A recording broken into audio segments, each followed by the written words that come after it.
Welcome to Checks and Balances. I'm Michael Vincent. This is James Blair. And today on Money Month, how to value your time.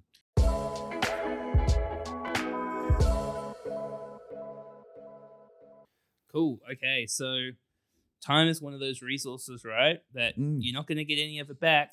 Mike, the time you've spent in this room talking to me, how many hours do you reckon we've talked to each other with a microphone?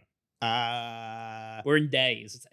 It might be months. We're probably into months. Yeah. I reckon out of probably the last month, we spent 80% of our time together, apart from sleeping. Yeah. But we're nearly through Money Month. And if anybody puts a comment going, hey guys, let's keep doing this daily, there is no chance in hell. Mad respect to anybody who runs a daily podcast, because it's actually a hell of a lot of work. Yeah. Cool. So on this one, we're talking about how to value your time. Obviously, James and I don't value our time that much because we're doing this. We're helping people. We are. But, time is a finite resource. Everyone has a limited amount of times. If you've ever seen one of those weekly wall calendars with all the weeks in your lives, very interesting to look at. You can't save it for later. You can't store it. You can't buy it. And it's directly tied to your interpersonal relationships, how fit you are, what you're doing, and your mindset. The personal relationship ones is interesting. I saw an Instagram reel the other day, which was like, if your parents are 60 and you see them twice a year and they'll live till 90, you'll only see your parents another 60 times before they pass away. And when you put that kind of stuff in context, like that is time, right? And you make choices with your time and what you do with it. Yeah. How are you at managing your time? I'm okay. I wish I had more. Like another 2 hours in the day, I think would be ideal. How much sleep do you get? Probably like 7 hours. Yeah. But 7 to 8 hours. But I'm usually up at like 4:45 to go to the gym. For a cold shower? Nope.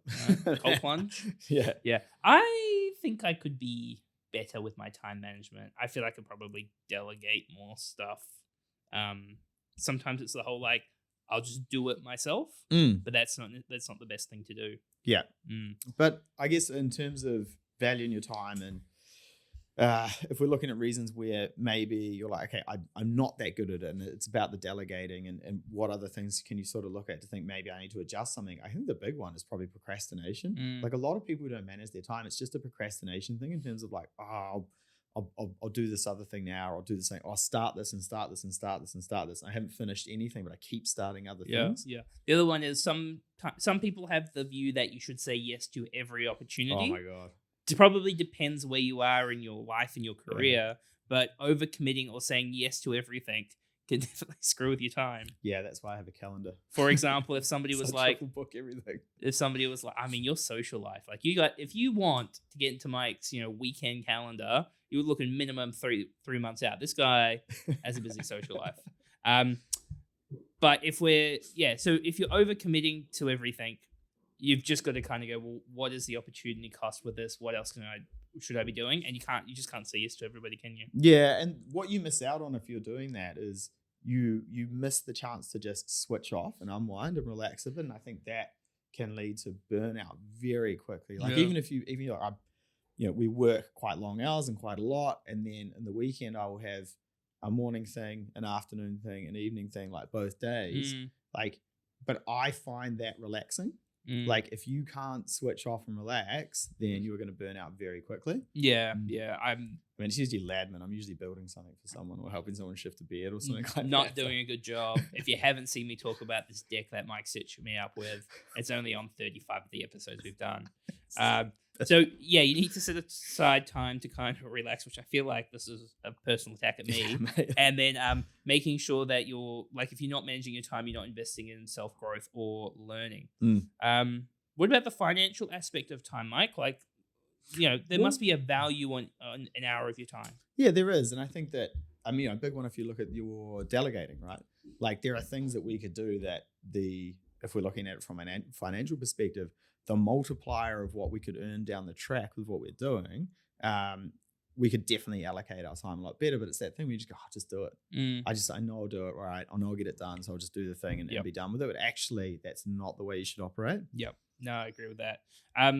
So, how are some ways that we can better prioritize our time if we're struggling? Well, I think, again, just thinking about what is actually important to you. And that may not just be what is the most financially profitable thing for you to do, but, what do you value? What are your priorities? What are the goals? What are the morals? And then you could just kind of work backwards from there. I mean, much like a financial plan, right? We start with the goals and work backwards. I think if you're prioritizing your time, that's probably a good place to start. Yeah, and we spoke about an area that I'm not great, which is around delegation. So, what are the tasks that are administrative or that don't reflect your hourly earnings that you can get somebody else to do, whatever it might be, whether it's in your work life or your personal life, right? Yep. Time blocking. So block stuff out, block time out of your day. Run a calendar. I run a calendar, like James said, for the entire week and for the weekend. Because otherwise I'll just say yes to everything. And what I've learned to do now, instead of saying yes or no when someone asks me to do stuff on the weekend, I will just say like, I have to check my calendar. Yep. And like, let me check my calendar and I'll come back to you, because like quite often, like the calendar might be free at some point in the next 6 months. But I then actually have to think like, do I want to do this, or do I just want to sit at home and do nothing? Yeah. Read some French poetry. Mate, bonjour. Yeah. Cool. And then setting boundaries, like we said, if you're going to be a yes person, at some point you're going to have to think about, how do you actually want to be spending your time? Mike, where do you want to take this next?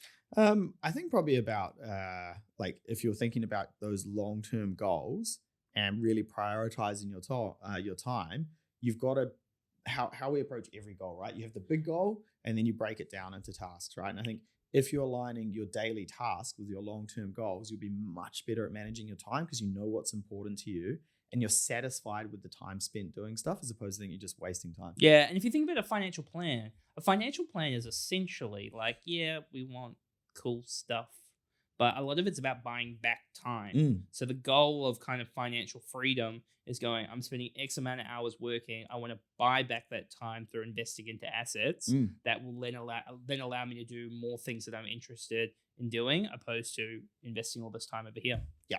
Cool. Okay, we will wrap it up there. The action from today is to think about your time management. So are you a yes person? Are you procrastinating?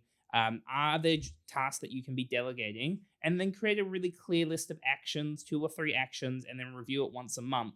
And then apply it to your financial plan so you can speed up the income. Maybe the expenses go up a little bit around it, but so you can achieve that goal even faster. We will be back tomorrow with the final day of Money Month. Make sure to give us a subscribe, hit us with a review and a like, and we'll catch you tomorrow. Cheers.